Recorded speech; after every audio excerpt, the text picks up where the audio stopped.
Good evening. My name is Shannon Carboni, and I'm the Public Information Officer for the Boulder County District Attorney's Office.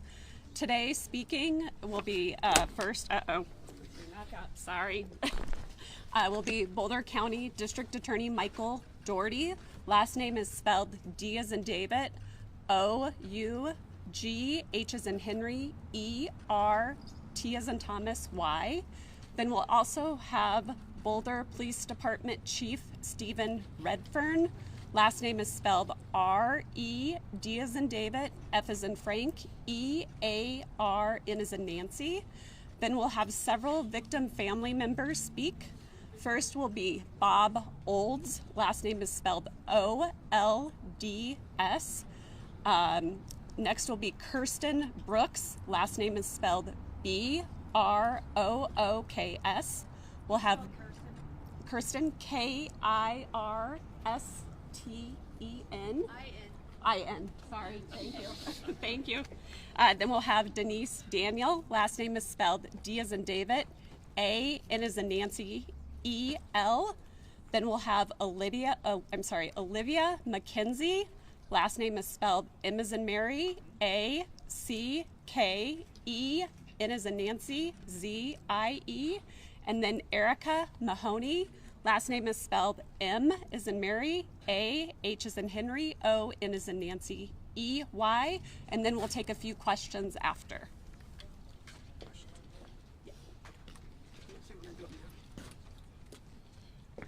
Good afternoon. So I'll make a brief statement and then turn it over to Chief Redfern and then take questions at the end if you have any questions. Today marks the end of an incredibly long and painful journey for the victims of the massacre at King Soopers on March 22nd, 2021. It has been a difficult journey, especially for the victims and their family members, but also for this community because of what happened and how many people were so deeply impacted by what the defendant chose to do on March 22nd. And make no mistake about it, folks, he was planning it since the very beginning of January 2021. He was deliberate, intentional, and brutal in what he did to the people at King Soopers. They were all random victims, completely innocent. And from getting to know the victim families over the years, I could tell you that they were very special people. And this community lost 10 lights when the defendant chose to kill as many people as he could at King Soopers. But these families are also remarkable in their strength, their resilience, and their love for one another and for those that they've lost. So today marks justice in the criminal case, but I also recognize, as you do, that nothing will repair the harm, the damage, and the trauma that the defendant inflicted upon them. So today we ask for, and he has now received the maximum sentence allowed under law, which is 10 consecutive life terms, one for each of the victims that he murdered. And then maximum sentences on each one of the attempted murder counts. That maximum sentence is 48 years, with each one running consecutive. For attempted murder victims, where they're charged with two different theories of attempted murder, those counts will merge under the law, so that's why the total number is different than what you may have been calculating in the back of the courtroom. The assault count carries a maximum sentence of 32 years. The judge imposed the maximum sentence on that count, which again runs consecutive to the others. And then on the large capacity magazine counts, of which there were 6 he was convicted of, the court imposed 1 year for each of those to run consecutive. So the total by my count is 10 sentences of life without the possibility of parole, each running consecutive to one another, and then another 1,334 years in state prison consecutive on top of that. I think more than anything, what matters today is that justice has finally been done in this case. And it's just on the criminal case. The victims will forever carry with them the loss. But today we bring what has been a really painful chapter in the criminal court to an end, to its rightful end. I am really grateful to the jury. This is a hard case to sit in court for every day. Some of the people in the courtroom were here because they're victims. Their family members were killed, or they themselves were almost murdered. Some of the people in there were doing their jobs, like all of you, which I really respect, truthfully, and I appreciate. And then you have the jurors who are chosen from random, and they come down, and they sit, and they listen, and they watch, and they have to listen to all the evidence and watch that brutal video of what the defendant did, and ultimately work together to reach a unanimous verdict based on the evidence, which was justice, in finding the defendant guilty of all 55 counts. I am really grateful to the Boulder Police Department, to Chief Redfern, who's an outstanding partner and ally in law enforcement, but also all the outstanding women and men in Boulder PD and the law enforcement agencies that responded. That list is too long for me to remember. But there were so many agencies that responded on March 22nd and then never stopped working this. That night at Boulder Police Department, I stood in front of 130 law enforcement officers and investigators, and we talked about this day happening. We talked about what is it going to mean to do our jobs the very best we could to have justice done for the victims. It's been a tremendous team effort. And I'd be remiss if I didn't thank the victim advocates from the District Attorney's Office, but also the Boulder Police Department, Boulder Strong, and other agencies. We've had a victim advocate assigned to every family since day one. And for some of those victim advocates, when this process started, they had no idea that day one would be the beginning of a 3.5-year journey with these families. And they've never left their side. We're here today because the victim advocates did so much to support the victim families through what has been a grueling process. And I'm really grateful to them and all the women and men in the DA's office and the other agencies that came together to help with this effort. I'm going to turn it over to the Chief Redfern, and then I'm happy to take any questions you have after everybody gets done. Thank you.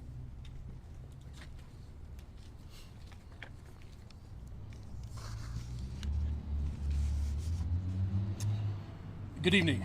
As Michael said, my name is Stephen Redfern, and I have the honor of being the Boulder Police Chief.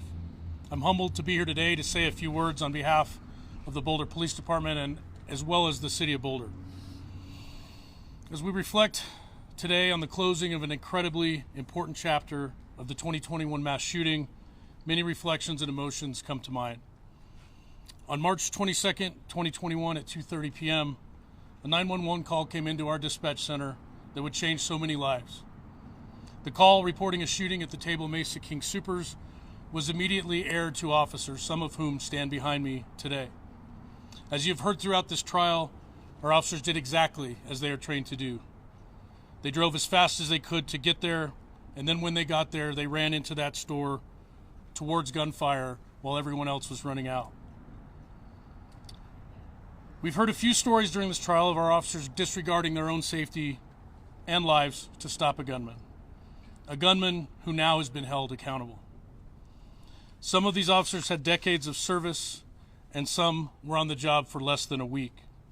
Those officers are mothers and fathers, husbands and wives, brothers and sisters, coaches and mentors. They all knew that that day they could have just as easily been a shopper rather than one of the first responders. Our officers and officers from other responding agencies entered that store without hesitation because they knew what they had to do. They had trained extensively for calls just like this, hoping it would never come across the radio airwaves. During this trial, you also heard about the distinguished heroism of the officers who continued to push into the store while taking rifle fire, and ultimately the officer who ended the gunman's rampage. It is a miracle that we did not lose more officers that day. We owe all of those who responded that day and who have worked tirelessly since, the days, months, and years after, a great debt of gratitude. I can assure you that without hesitation, our officers would make the same decision today to ensure people intent on harming our community will not triumph. Tragically, one officer paid the ultimate sacrifice that day while protecting his community. Officer Eric Talley, radio call sign 295, ran directly into that store without hesitation to confront evil. Eric's final act of selflessness and bravery on behalf of his beloved community. 9 of our community members could not be saved that day, but from the moment Eric and his fellow officers entered that store, no more loss of life occurred. This is the definition of selflessness and heroism, and its impact cannot be understated. Many of Officer Talley's friends and family have been present throughout the trial and are here with us today. To all of you, I want to thank you for your perseverance, strength, and resilience, as it is an inspiration to all of us. I also want to thank you for sharing Eric with the community and for sharing Eric with BPD. Eric's life and sacrifice will live on forever. All of you are a part of our BPD family, but also our City of Boulder family, and we are forever indebted to you. Officer Eric Talley was one of 10 people whose lives were so tragically taken that day, and I would be remiss if I did not acknowledge and honor the families of all of the amazing people who lost their lives that day. We will always have a pit in our stomachs knowing that those incredible women and men are no longer with us in this world, and we grieve the loss of your loved ones with you. The greatest way to honor those we've lost is to never forget their lives and to carry on their legacy with courage and integrity. The Boulder Police Department will continue to work tirelessly to do everything we can to prevent such a tragedy from ever occurring again. We lost such incredible men and women that day, and we will work tirelessly to do everything we can to prevent harm like this in the future. As I close, I want to end by sharing my sincere gratitude for everyone who got us to this point today. This trial was no easy feat. And as I shared with our district attorney, my friend Michael Dougherty, on the first day of this trial, when opening statements occurred, there could have been no better district attorney's office and men and women prosecuting this case. I knew we were in good hands. As Michael said, there were so many others who helped us in this case to come to fruition, and we have a great deal of gratitude to everyone. To our partner agencies who answered our call for help that day, some taking fire and receiving injuries, we are indebted to you. And to our federal partners who helped us work through a large and complicated crime scene and investigation, thank you. We rely heavily on our partnerships, and so many agencies got to Boulder as fast as they could that day and stood alongside of our officers amidst the chaos. We hope to never have to return the favor, but please know our city is eternally grateful for all our partnerships throughout the region. I would also be remiss if I did not thank my colleagues at the City of Boulder, as well as our elected officials who have stood by BPD from the moment this tragedy occurred and have continued to support our work and work with us as this case progressed through the legal system. Lastly, I want to thank our community. The community has shown our employees so much love in the aftermath of this tragedy and throughout this trial.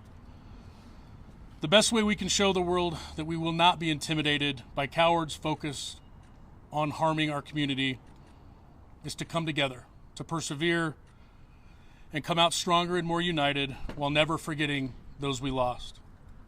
We must remember that we share far more in common than we share differences, and I would ask that we remember everyone who has been touched by this tragedy and how much we have come together in its aftermath. In my experience, closure is not easily attained in situations like this, but I hope that today's verdict provides everyone with some peace now that this important part of our journey comes to a close. Thank you.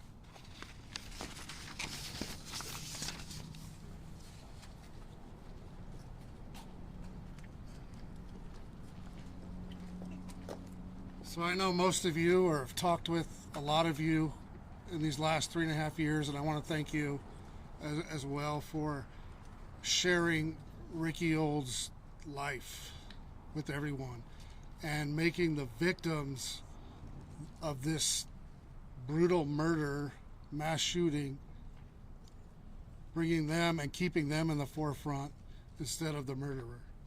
Okay, I'm here today to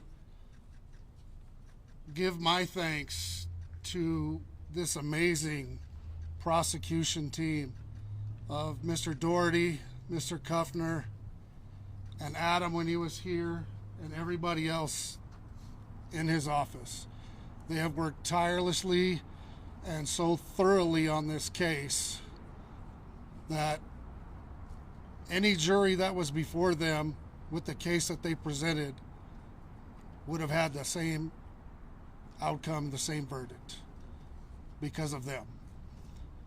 Also, I would like to thank the victim advocates. They truly are the ones that were there for us, you know, from day one through this entire 3 years, 6 months, and 1 day. Okay? They deserve everybody's utmost gratitude and appreciation, and I have nothing but love for all of them in my hearts. When you can walk into a room and you get a hug and you get that little piece of reassurance that everything's going to be okay. As this chapter closes, it doesn't bring back any of our loved ones. But with this verdict, it ensures that this murderer will pay for his crimes and his heinous, brutal murders for the rest of his life. And I can talk to you individually later if you have questions. Thank you.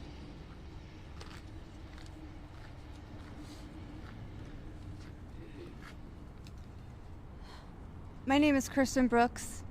I'm Eric Talley's little sister and his only sister.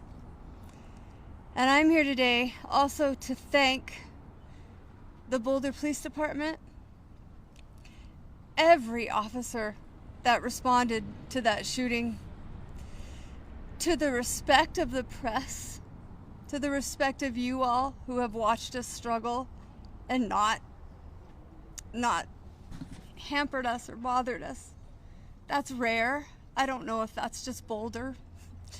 I want to thank the prosecution because, my God, they fired that straight. And my brother was not shopping at King Soopers that day. He was working. And when he flew into that store, and he went in there for 2 reasons. I've known him my whole life. He went in there to protect people, and he went in there to fire a bullet into that killer's head. And the trajectory of that bullet is finished today in the justice of what these people have done.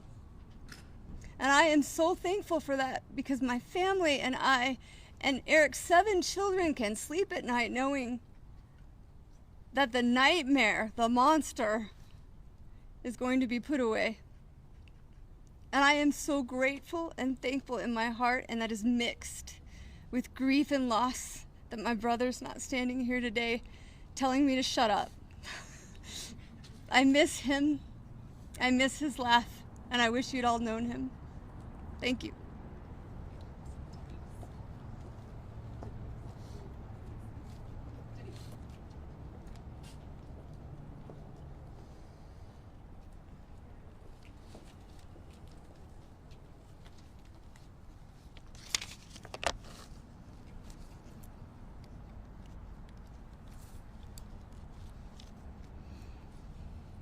I will never say his name. He took Jody from us. Why? Lots of names and diagnoses have been thrown around, but to me, there's only one way I can understand this. This gentleman was bullied and dark and depressed, and no support from his family. If he was so sick, as they say, why did they not get him help? Take the guns and render this preventable. Jody was shot once in the back and crawled under a register to lie in wait to get shot 3 more times, fatally to the head. That is a hate crime. Her daughters Alex and Channing are so distraught and crushed they could not speak, so I will speak for them.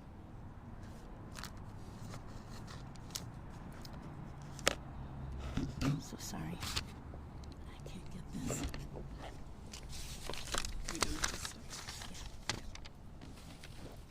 This is Alex comforting me, if you can believe that, after losing her mother. I hope you can shut the door to this, because this is excruciating. No one should have to sit in a court across from a murderer of someone you love and have to listen to the stories. The brain and the heart isn't built for this. But like I said before, you are in that room because you love her so, and that's something That means a lot to us. She deserves that.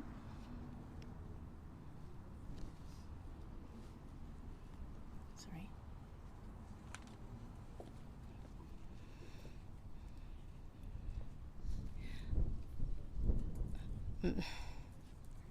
I got the mom I always knew was there, and man, was she 100%.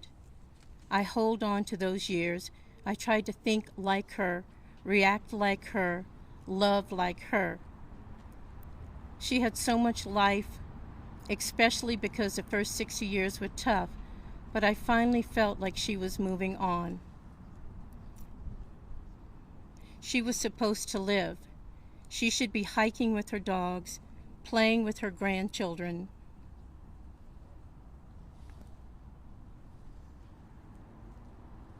Meeting new people, finding someone who loves her, seeing my sister do the things my mom always wanted her to do. The list goes on.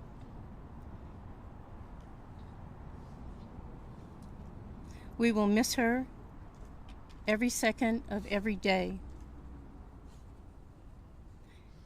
And we thank everyone who has helped, the prosecution, Boulder Police, the SWAT team. So to Alex and Channing and Everett and Emmy and Chuck and Corey, I speak for them to say,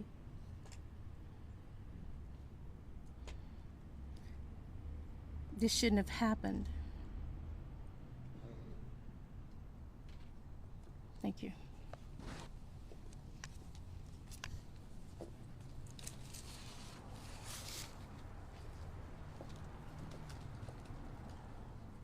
My name is Olivia McKenzie. I am the daughter of Lynn Murray. She was shopping for Instacart that day, something I told her she might like to do to make money in the pandemic. And we did our first Instacart shopping at Sprouts off Arapahoe. And that was actually the store that I would be leaving to get the call that my father would pass away a year later from a heart attack, I believe because of this event. There is no words, I mean, everybody said this today, there's no words to describe the pain of an event like this. Nobody should have to go through this, and I just hope that the sentencing that he received today nudges in the direction to lessen, rephrase. I just hope that other potential mass shooters that have the desire to do this understand there's a consequence, and that I don't feel insanity as a cop-out should be an option. My mom was an incredible woman, and she should still be here. And on that day, I shouldn't have had to wait for hours the way that we waited. I shouldn't have had to walk through a grocery store a couple weeks later to see where she died. And we shouldn't have had to go through this trial to relearn all of the horrific details. Life is not the same. Going to the grocery store is not the same because of this. But with that being said, I'm incredibly grateful to the district attorney's office for all of their hard work and getting the verdict we really hoped for. And I'm just very grateful. And I'm very grateful to the community and for everybody that's helped lift us up in the past 3 years to get through this, because navigating the trauma and the pain of an event like this is, nobody has a guidebook. We all understand grief, hopefully, maybe, well, not hopefully, but to some capacity, you know, if you've lost somebody, you understand, but to try to understand how this can happen to somebody you love, and try to live, you know, your life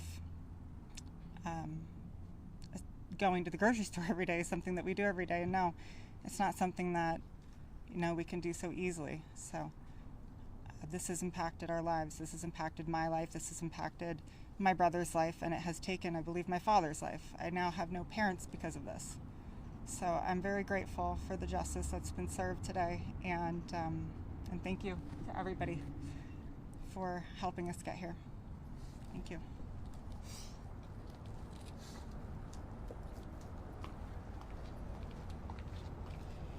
Hi, my name is Erica Mahoney, and I'm Kevin Mahoney's daughter. I grew up in Boulder, less than 5 minutes away from King Soopers. Boulder is so beautiful. But on March 22nd, 2021, darkness crept in. I never expected that my dad would have to run for his life in the parking lot of a grocery store.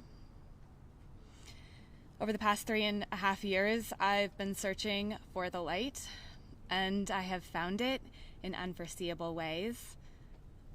All these people behind me are light, and my dad is light, and the 9 others who lost their lives that day continue to emanate their light. I was 6 months pregnant when my dad was killed. Today, I am a mom of 2 beautiful children. If there's one thing I want for my children and for all of the children in this country, it's that they don't have to grow up with the constant fear of mass shootings. We have to figure out a way to make them stop. I believe hope is on the horizon. I feel hopeful, and all these people behind me are proof of that hope. Thank you. DA Dougherty and Chief Redfern will take a few questions before we conclude. Any questions? Oh, did you want to speak? Oh, okay. Do you want to? Yep. Shay Talley. Do you want to spell your last name for them? Talley. I just wanted the public to know who Officer Eric Talley was. He was my son, but he was much more than that. But just to give you an idea, about 6 months before he died, he gave me a phone call.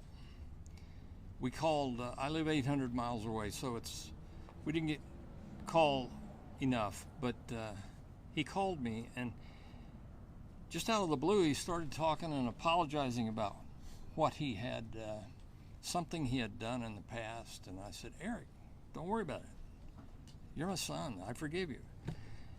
But he kept on and kept on. And finally, I cut to the chase. I said, what's going on, Eric? He says, I just wanted to tell you that I'm proud to call you father.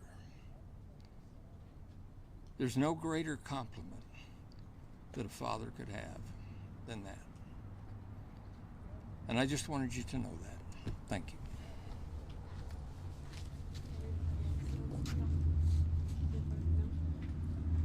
All right. Any questions? Okay.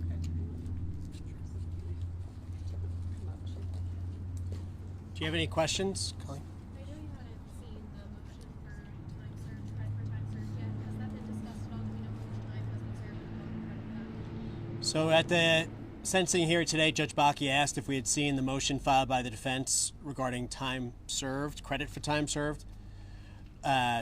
Generally speaking, anytime someone's being sentenced to state prison, the defense can file a motion asking that the time that they've been in custody up to this point count towards their ultimate time served. We haven't seen the motion. We'll take a look at it. If we agree that the number's accurate, we'll let the court know. If we disagree, there'll be a hearing about what the number has to be. Colleen? What was the video the jurors wanted to see this morning, and how did you think it affected theirs? What was the last part? And how do you think it may have affected their decision? So there are 3 videos that the jurors asked to see. They sent out notes at the very end of the day, Friday, which were then taken up this morning. One of those videos was the February 20th, 2024 interview of the defendant by Doctors Gray and Torres. As you will recall, those 2 doctors work on behalf of the state hospital. They interviewed the defendant on 4 separate occasions, including that one on February 20th, 2024. They ultimately determined the defendant was sane. The jurors asked to watch that one particular video, which is about an hour and 20 minutes long.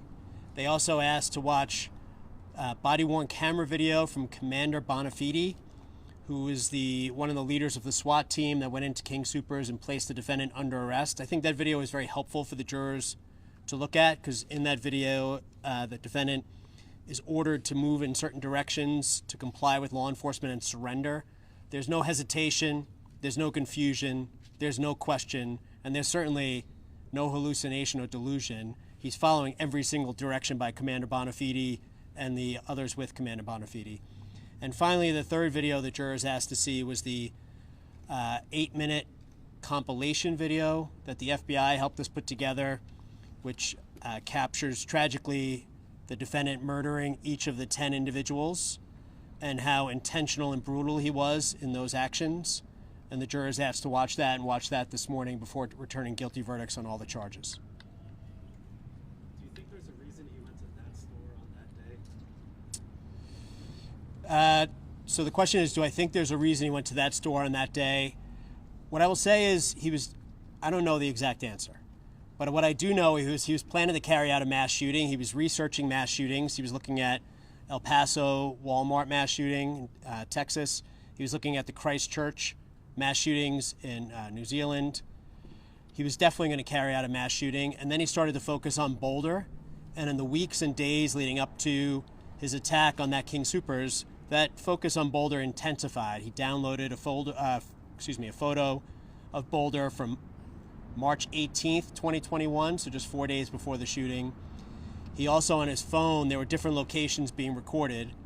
So importantly, on March 21st, the day before, locations such as Safeway, Target, Petco, different places in Boulder that would have a large crowd, he had started to look at on his phone. He came in on Highway 93, and I would speculate that the first large public shopping center he hit was that King Soopers. And he drove past it once, drove into the neighborhood behind it, and then returned to carry out what I think of as the ultimate act of cowardice in killing people at a King Soopers supermarket. So I can't tell you exactly why that King Soopers, but I can tell you he was certainly targeting a mass shooting where people, the general public, would gather, and then specifically locations in Boulder. Carol? Can you reveal anything the jurors said in their exit interviews with you about how they came to their decision? So the question is, can I reveal anything that the jurors said to me? And no, because I actually did not speak with the jurors. Because the way the timing broke out today, since we wanted to go to immediate sentencing, the judge stepped in the back and spoke with the jurors, and then we went to sentencing right after that, so I did not have a chance or opportunity to talk to the jurors. Yes? When James Graham was on the stand, he tried to ask him about a phone call that he had received. Can you elaborate on that? Yes. So I'm glad you asked about that, actually. So James Graham was a victim of attempted murder. He was at the store, as you may recall, getting ramen noodles. He was on break, lunch break, and then shots rang out, and James ran as fast as he possibly could. He actually pulled one of his muscles in his legs trying to escape from King Soopers. And originally he thought the muscle pull was a gunshot ripping through the back of his leg. Later on, when he tried to get his car back from the parking lot, it had been secured by Boulder PD and other law enforcement. He agreed to do a media interview. Of course, as you all know, many of you were there that day. One of the reporters came up and asked him to go on camera, and he did. And he just talked about what he had seen. A relative of Ricky Olds was watching TV and knew James. And it kind of speaks to the small world that we have in Boulder community. That she reached out to James then to say, did you see Ricky in the store? Can you try to find Ricky? And her body was laying inside, and she had been brutally killed by that point. But that's what that was about with James Graham. Thank you. Sure. Any other questions at all? What I will say as we wrap up, I've never once said the defendant's name. I actually think if I live long enough, I'll forget his name, to be honest. But I'll never forget this case, and I will always feel honored to have been a part of this effort to fight for justice for these victims and all their families. So I would ask, as you write your stories and as we think about them and as we all remember what happened on March 22nd, that we lift up and honor the victims. Nevin Stanisic, Kevin Mahoney, Trelona Bakoviak, Ricky Olds, Denny Stong, Lynn Murray, Terry Leiker, Jody Waters, Suzanne Fountain, and Eric Talley. So today, 3.5 years later, we have justice. But let's always remember them, most of all, and what our community lost on that day. Thank you for being here today. And that'll conclude the press conference. Thank you.